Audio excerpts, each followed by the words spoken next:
ಕೊಡೋದಕ್ಕೆ ತಾಯಿ.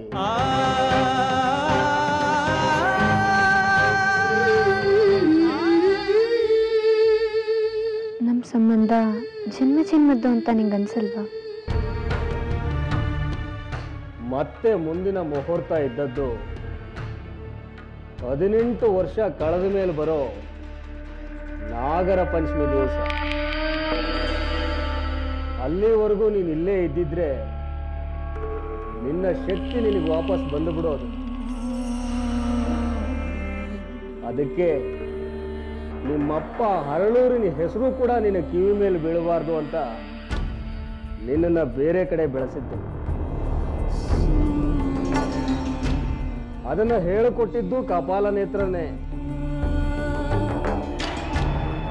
ನಿನ್ನ ಹುಟ್ಟು ಹಬ್ಬದ ದಿವಸ ನೀನು ಮನೆಯಲ್ಲಿಲ್ಲ ಅಂತ ನಿಮ್ಮಪ್ಪಂಗೆ ಗೊತ್ತಾದಾಗ ಅವನು ಕಂಗಾಲಾಗಿದ್ದು. ಹರಳೂರಿನ ತನಕ ನಿನ್ನನ್ನು ಹುಡುಕೊಂಡು ಬಂದಿದ್ದು. ನಿನಗೆ ಯಾರು ಈ ಊರಿಗೆ ಬರಕ್ಕೆ ಹೇಳಿದ್ದು? ನಡೀಲಿ ಮೊದಲು ನಡಿ. ಸ್ವಲ್ಪ ತಡೀಪಯ್ಯ, ಪೂಜೆ ಮುಗಿಸ್ಕೊಂಡು ಬಂದ್ಬಿಡ್ತೀನಿ. ಪೂಜೆ ಅಂತ ಪೂಜೆ, ನೀನಿಲ್ಲಿ ಪೂಜೆ ಮಾಡಿದ್ರೆ ನನಗೆ ತಿಥಿ ನಡೆಯುತ್ತಲ್ಲ. ಅವತ್ತೇ ನಿನ್ನನ್ನು ಕರ್ಕೊಂಡು ಹೋಗಿ ಕಪಾಲ ನೇತ್ರನಿಗೆ ಒಪ್ಪಿಸ್ಬೇಕಾಗಿತ್ತು. ಅವತ್ತೇ ನೀನು ಬಲಿನೂ ಆಗಬೇಕಾಗಿತ್ತು.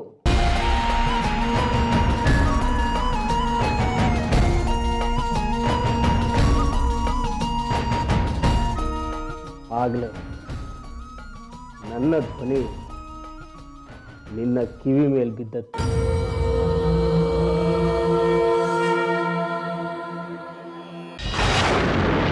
ಬಾ ಪಂಚಮಿ ಬಾ, ಹರಳೂರು ನಿನಗಾಗಿ ಕಾಯುತ್ತಿದೆ.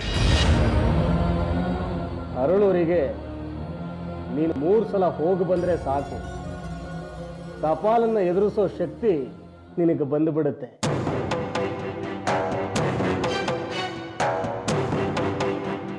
ಅದನ್ನ ಅವನು ತಡೆಯೋ ಪ್ರಯತ್ನ ಮಾಡ್ತಾನೆ ಇದ್ದಾನೆ. ಇನ್ನು ನಿನ್ನ ಬಲಿಗುಳಿದಿರೋ ಕೊನೆಯ ಮುಹೂರ್ತ ಮುಂದಿನ ನಾಗರ ಪಂಚಮಿ. ಅಷ್ಟರಲ್ಲಿ ಅವನು ನಿನ್ನನ್ನ ತನ್ನ ಚೌಕಟ್ಟಿನಲ್ಲಿ ಕಟ್ಟಿ ಹಾಕಬೇಕು ಅನ್ನೋ ಕಾರಣಕ್ಕೆ ನಿನ್ನನ್ನ ವಿಠ್ಠಲ್ ಮನೆ ಸೊಸೆ ಮಾಡ್ತಾ ಇದ್ದಾನೆ. ನಿಮ್ಮಪ್ಪನ ಬಗ್ಗೆ ಅವನಿಗೆ ನಂಬಿಕೆ ಇಲ್ಲ. ಅದಕ್ಕೆ ವಿಠ್ಠಲ್ ಮನೆಯಲ್ಲಿ ಸೊಸೆ ಅನ್ನೋ ಚೌಕಟ್ಟಿನಲ್ಲಿ ನೀನು ಬದುಕಬೇಕು ಅನ್ನೋದು ಅವನ ಬಯಕೆ. 1 ವರ್ಷ ನಿನ್ನನ್ನು ಕೂಡಿಡೋದಕ್ಕೆ ಮಾಡ್ತಿರೋ ವ್ಯವಸ್ಥೆ ನಿನ್ನ ಮದುವೆ.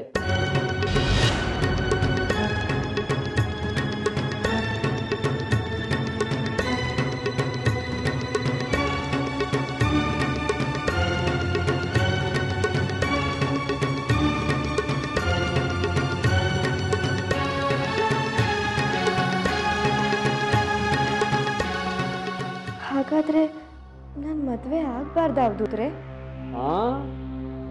ಆಗ್ಲೇಬೇಕಮ್ಮ, ಖಂಡಿತ ಆಗ್ಲೇಬೇಕು. ಈ ಜಗತ್ತಿನ ರಕ್ಷಣೆಗೆ ಆ ದೇವರು ಒಂದೊಂದು ಸರ್ತಿ ಒಂದೊಂದು ರೂಪ ಹೊತ್ತು ಬರ್ತಾನಂತೆ.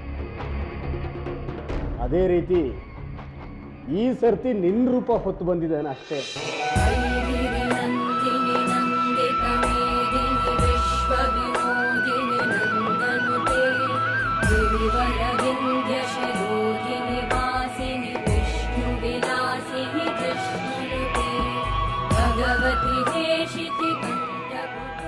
ಏನು ಹೇಳ್ತಿದ್ದೀರಾ ಅವಧೂತ್ರೆ? ಹಾಗಾದ್ರೆ ನಾನು ದೇವ್ರ? ಹೌದಮ್ಮ, ನೀನು ದೇವರ ಅಂಶ, ದೇವರ ವಂಶ. ಆ ಕಾರಣಕ್ಕೇನೆ ಈ ನಿಧಿಲಿರೋ ದೇವರು ಕೊಟ್ಟು ವರವಾದ ಅಷ್ಟಸಿದ್ಧಿಯ ಶೇಷಲಿಂಗನ ಮತ್ತೆ ಹರಳೂರಿನ ನಾಗರಕಟ್ಟೆ ದೇವಸ್ಥಾನಕ್ಕೆ ತಲುಪಿಸೋ ಜವಾಬ್ದಾರಿ ನಿನಗೆ ಬಂದಿರೋದು. ಈ ನಿಧಿಯಿಂದ ಇಷ್ಟೆಲ್ಲ ಆಗ್ತಿದೆ ಅಂದಮೇಲೆ ಬಯಸೋರಿಗೆ ಅದನ್ನ ಕೊಟ್ಟು ನಾವು ನೆಮ್ಮದಿಯಾಗಿದ್ದು ಬಿಡ್ಬೋದಲ್ವಾ? ಮಗು, ಬಯಕೆ ಎನ್ನುವುದು ಸಮಾಜಮುಖಿಯಾಗಿದ್ರೆ ನಾವು ಬೇಡದೇ ಇದ್ರೂ ಆ ದೇವ್ರು ಕೊಡ್ತಾನೆ. ಅದೇ ಸ್ವಾರ್ಥ ಇದ್ದಾಗ ನಾವು ಪಡ್ಕೊಂಡ್ರು ಅದನ್ನ ಆ ದೇವ್ರು ಕಿತ್ಕೋತಾನೆ.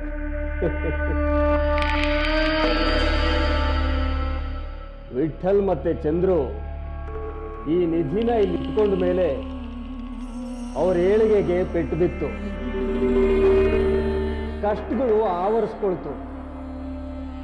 ಈ ನಿಧಿಯ ಒಂದು ಸಣ್ಣ ತುಂಡನ್ನು ಅವರು ಉಪಯೋಗಿಸ್ಕೊಳ್ಳೋದಕ್ಕಾಗಿಲ್ಲ.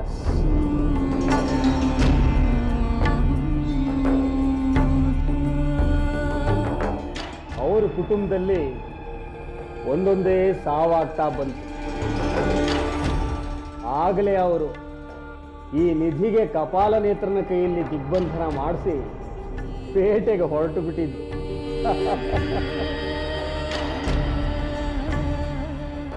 ದೇವರ ನಿಧಿ ಜೊತೆ ಮನುಷ್ಯ ಬದುಕೋದಕ್ಕೆ ಸಾಧ್ಯನಾ?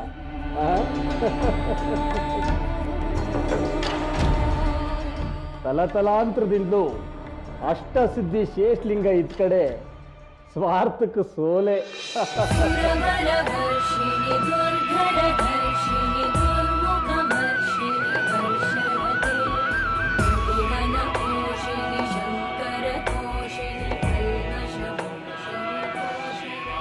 ಅರಳೂರ್ನ ಕಾಪಾಡ್ತಾ ಇದ್ದಿದ್ದು ಈ ದೈವಶಕ್ತಿ.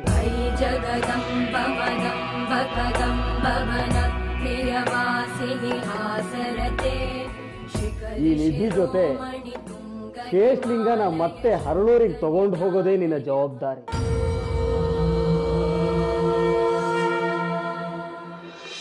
ಅದಕ್ಕೆ ನೀನು ಹುಟ್ಟಿರೋದು.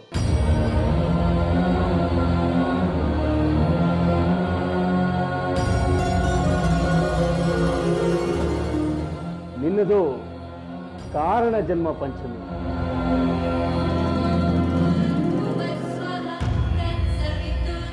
ಕಾರಣ ಜನ್ಮ. ಓಂ ಶಿವೋಹಂ ಓಂ ಶಿವೋಹಂ ರುದ್ರನಾಮಂ ಭಜೇಹಂ. ಓಂ ಶಿವೋಹಂ ಓಂ ಶಿವೋಹಂ ರುದ್ರನಾಮಂ ಭಜೇಹಂ. ವೀರಭದ್ರಾಯ ಅಗ್ನಿನೇತ್ರಾಯ ಘೋರ ಸಂಹಾರಃ ಸಕಲ ಲೋಕಾಯ ಸರ್ವಭೂತಾಯ ಸತ್ಯ ಸಾಕ್ಷಾತ್ಕಾರ.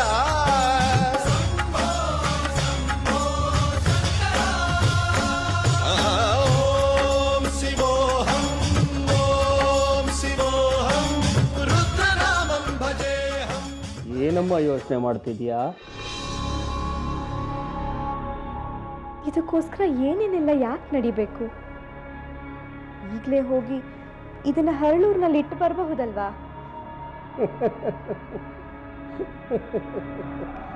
ಆಗಲ್ಲ ಪಂಚಮಿ.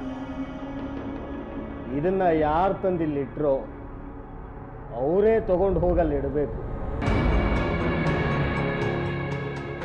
ಅದಕ್ಕೆ ನೀನು ಅವರನ್ನ ಬದಲಾಯಿಸ್ಬೇಕು. ಬದಲಾಯಿಸೋದಕ್ಕೆ ನೀನು ಅವ್ರ ಜೊತೆ ಇರಬೇಕು. ಇರೋಕ್ಕೆ ವಿಠಲ್ ಮನೆ ಸೊಸೆಯಾಗಿ ಹೋಗ್ಬೇಕು. ನೀವು ಸೊಸೆ ಆಗಬೇಕು ಅಂತ ಹೇಳ್ತಿದ್ದೀರಾ, ಆದರೆ ಆ ನಾಗಲಕ್ಷ್ಮಿ ಸೊಸೆ ಆಗಬಾರ್ದು ಅಂತ ಹೇಳ್ತಿದ್ದಾಳೆ. ಅವಳು ನನ್ನ ತಂಗಿನೇ ಆಗಿದ್ರೆ ಮದುವೆನ ಯಾಕೆ ತಡಿಬೇಕು? ಆಗ್ಲೇ ಹೇಳಿದ್ನಲ್ಲಮ್ಮ, ನಿನ್ನದು ಕಾರಣ ಜನ್ಮ, ಅವಳದು ಸೇಡಿನ ಜನ್ಮ.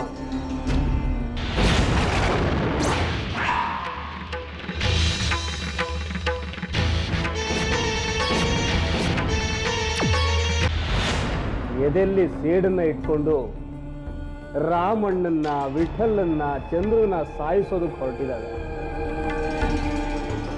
ಅವಳ ಗುರಿ ವ್ಯಕ್ತಿನ ಸಾಯಿಸೋದು ಅಷ್ಟೇ. ಹಾಗೇನಾದ್ರೂ ಅವ್ರು ಸತ್ರೆ ಈ ನಿಧಿನ ಮತ್ತೆ ಹರಳೂರಿಗೆ ತಗೊಂಡು ಹೋಗೋದಕ್ಕೆ ಎಲ್ಲ ಆಗುತ್ತೆ. ಅವರನ್ನ ಕೊಲ್ಲೋದಕ್ಕೆ ನೀನು ತಯಾರಿಲ್ಲ ಅನ್ನೋ ಕಾರಣಕ್ಕೇನೆ ನಾಗಲಕ್ಷ್ಮಿ ನಿನ್ನ ಮದುವೆನ ತಡೆಯೋದಕ್ಕೆ ಹೊರಟಿದ್ದಾಳೆ. ಆದರೆ ನೀನು ಕೊಲ್ಲಬೇಕು ಪಂಚಮಿ. ಅವರುಗಳನ್ನಲ್ಲ, ಅವರುಗಳ ವ್ಯಕ್ತಿತ್ವನ. ಅವರುಗಳು ಪಶ್ಚಾತ್ತಾಪ ಪಟ್ಟು ಬದಲಾಗಿ ನಿನ್ನಂಥ ಶುದ್ಧವಾದ ಆತ್ಮದ ಜೊತೆ ಇದನ್ನೆಲ್ಲ ತಗೊಂಡು ಹೋಗಿ ಹರಳೂರಿನ ನಾಗರಕಟ್ಟೆ ದೇವಸ್ಥಾನದಲ್ಲಿಟ್ಟರೆ ಹರಳೂರು ಮತ್ತೆ ಮೊದಲಿನ ಸ್ಥಿತಿಗೆ ಬರುತ್ತೆ. ನಾಗಲಕ್ಷ್ಮಿದು ನಿಂದು ಒಂದೇ ಗುರಿ, ಆದರೆ ಆ ಗುರಿಯನ್ನು ತಲುಪೋದಕ್ಕೆ ಹೋಗ್ತಿರೋ ದಾರಿ ಬೇರೆ ಅಷ್ಟೇ. ನಾಗಲಕ್ಷ್ಮಿ ಜೊತೆ ಸೇಡಿದೆ, ಆದರೆ ನಿನ್ನ ಜೊತೆ ಆ ದೇವರಿದ್ದಾನೆ ಪಂಚಮಿ. ಓಂ ಶಿವೋಹಂ ಓಂ ಶಿವೋಹಂ ರುದ್ರನಾಮಂ ಭಜೇಹಂ. ಅವಳು ಹೊಡೆಯೋ ಪ್ರಯತ್ನ ಮಾಡ್ತಾಳೆ, ನೀನು ತಡೆಯೋ ಪ್ರಯತ್ನ ಮಾಡಬೇಕು. ಕೆಟ್ಟವ್ರನ್ನ ಒಳ್ಳೆಯವ್ರನ್ನ ಬದಲಾಯಿಸ್ಬೇಕು. ಈ ನಿಧಿ ಜೊತೆ ಕೇಶಲಿಂಗ ಹರಳೂರು ತಲುಪಬೇಕು. ನೇತ್ರಾಯ ಘೋರ ಸಂಹಾರ. ಕೊನೆಗೆ ನೀನು, ನಾಗಲಕ್ಷ್ಮಿ, ಸುದೇಶ್ ಮೂವರು ಸೇರಿ ಕಪಾಲನೇತ್ರನ ಪ್ರಾಣ ತೆಗಿಬೇಕು. ಈಗ ತಾನೇ ವ್ಯಕ್ತಿನ ಕೊಲ್ಲೋದು ತಪ್ಪು ಅಂತ ಹೇಳಿದ್ರಿ. ನಿಜ ತಾಯಿ, ತಪ್ಪೆ. ಆದರೆ ಈ ಜಗತ್ತನ್ನೇ ನಾಶ ಮಾಡೋದಕ್ಕೆ ಹೊರಟಿರೋ ದುರಾತ್ಮಕ್ಕೆ ಒಂದಂತ್ಯ ಆಗಲೇಬೇಕು. ಅದು ನಿಮ್ಮ ಈ ಜನ್ಮದ ಕೊನೆಯ ಘಟ್ಟ. ಅದನ್ನು ಮಾಡಿ ಮುಗಿಸ್ಲೇಬೇಕಾದ ಕೊನೆಯ ಕರ್ತವ್ಯ. ಈ ಕರ್ತವ್ಯ ಮಾಡಿ ಮುಗಿಸೋ ಹಾದಿಲ್ಲಿ ನಿನಗೆ ಹಲವಾರು ಕಷ್ಟಗಳು ಬರುತ್ತವೆ. ಏನೇ ಬಂದರೂ ನೀನು ಆ ಮನೆ ಬಿಡಬೇಡ. ನಾಗಲಕ್ಷ್ಮಿಯ ಮಾತಿಗೆ ಮರಳಾಗಿ ಸೇಡಿನ ದಾರಿ ತುಳಿಬೇಡ. ಪೆಟ್ಟು ಕೊಟ್ಟು ಕಲಿಸೋ ಪಾಠ ಸಿಟ್ಟು ಹುಟ್ಟಿಸುತ್ತೆ. ನಿನ್ನದು ಸಂಯಮದ ಹಾದಿ. ಹೊರಡು, ಒಳ್ಳೆಯದಾಗುತ್ತೆ. ಪಂಚಮಿ,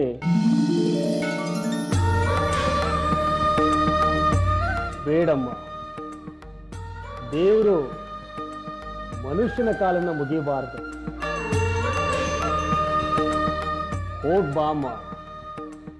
ಒಂದು ವಿಷಯ ಮಾತ್ರ ಮರಿಬೇಡ, ಸುಶೀಲ್ ಜೊತೆ ನಡೆಯೋ ಮದುವೆನ ಯಾವುದೇ ಕಾರಣಕ್ಕೂ ತಪ್ಪಿಸ್ಬೇಡ. ಅದಕ್ಕೆ ಎಂಥದ್ದೇ ವಿಘ್ನ ಬಂದರೂ, ನಿನ್ನ ಪ್ರೀತಿಯ ಅಮ್ಮನೇ ಬೇಡ ಅಂದ್ರು ಮದುವೆ ನಿಲ್ಲೋದಕ್ಕೆ ಬಿಡಬೇಡ.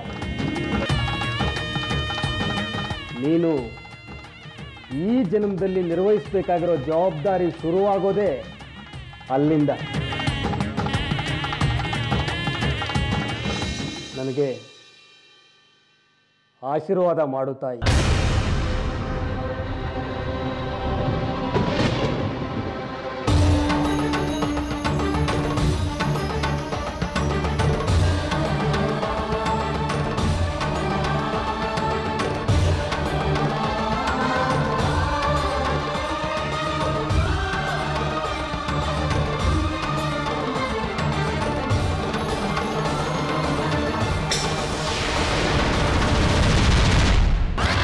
ಅಮ್ಮ, ನಾನು ನಿಮ್ಮಿಷ್ಟಕ್ಕೆ ವಿಠಲ್ ಚಂದ್ರು ಮನೆ ಸೊಸೆ ಆಗ್ತಿಲ್ಲ,